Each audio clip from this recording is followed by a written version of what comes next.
Good day to you. Hope things are going well for you. This is David Richard Allen with Balancing the Tribe, Body, Mind, and Spirit. Body, Mind, Spirit. Taking your health and wellness goals, digging deeper into them and getting more out of it. Therefore, you can handle the challenges life throws at you a little easier and better. So, today's topic. Do you continue to do something that takes away from your health and wellness? You know it. Basically, you're aware of it, but you still do it anyways. I think a lot of us can do that at times. Now, this is going to be kind of broad because it's individualized. So this one's a little harder to, well, it might be not as easy to handle if it was talking one-on-one. But there's many things that we continue to do that takes away from health and wellness. We completely know, we're aware of it, yet we continue to do it. A lot of times the simple reason for that is that we get some type of benefit from it. If there wasn't a benefit from it, we wouldn't keep doing it. Now, there's a variety of reasons what can happen. Excuse me. One factor might be you continually eat candy. You might be trying to exercise right. You're doing healthy fare. You're eating pretty good health-wise, but yet you still keep eating the candy. Now, where's that come from? Possibility. Again, it's individual for each person. So I got to give some broad kind of ideas here. One is maybe as a kid you were denied a lot of candy, so now you keep eating it now because you can't have it. I know I shared this up in one of the past videos, I believe. One of my coaches, she mentioned she had a client of hers that was doing everything right, but yet kept eating the candy bars. Well, when she was a kid, her mother was dating guys, and the guy she was dating really didn't want to be around the girl when she was little. So mom would buy her rent a couple DVDs, give her some candy bars, and send her up to the room. So she had those candy bars and DVDs while her mom was with her boyfriend. So she associated the candy bars with love. She continued to indulge in candy bars because that's what she felt love. Then you can realize that, change things up. But we get some type of benefit out of it. There might be times that you continually sleep in instead of getting up and doing some type of exercise routine. Or just skip the exercise routine no matter when it is.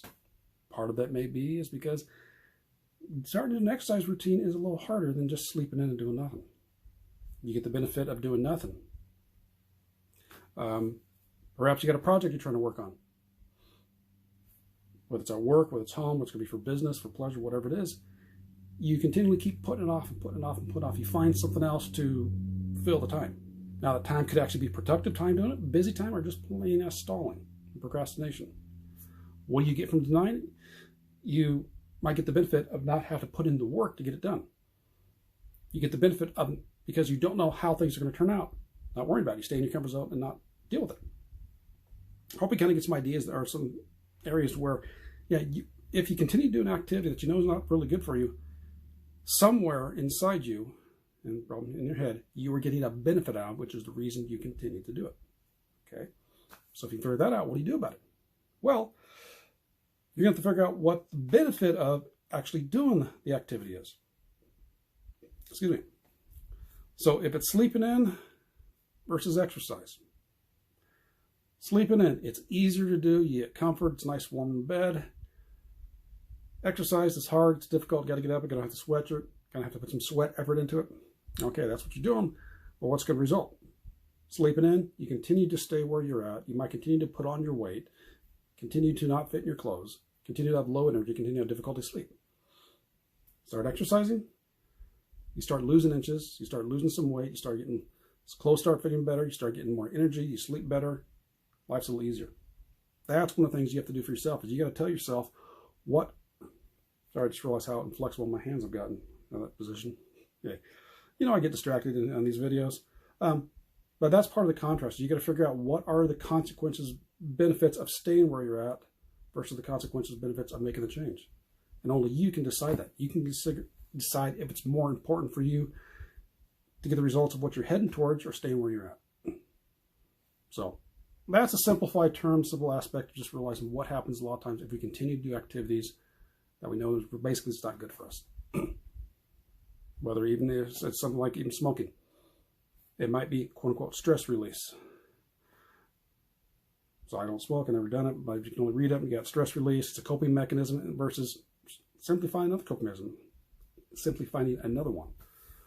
Same thing with alcohol. Alcohol might be drinking more alcohol because you can numb yourself to what's really going on in your life instead of facing the real issues. Again, pros and cons about staying where you're at. Problem continues to stay there and probably gets a little worse. Make the change. It's going to be challenging and difficult, yeah, most likely. But look at the long-term picture. You get a better life that you actually want. So hopefully that gives you some ideas of what I'm kind of talking about here. So let me know your thoughts on that. Let me know your take on it about how you've done it, where you continue to do an activity that you know that's good for you. Or don't even have to mention yourself. Say someone you know. Well, yeah, I stumble with words sometimes. Going through. So let me know your thoughts. Let's try this again. Let's try this ending again here. All right.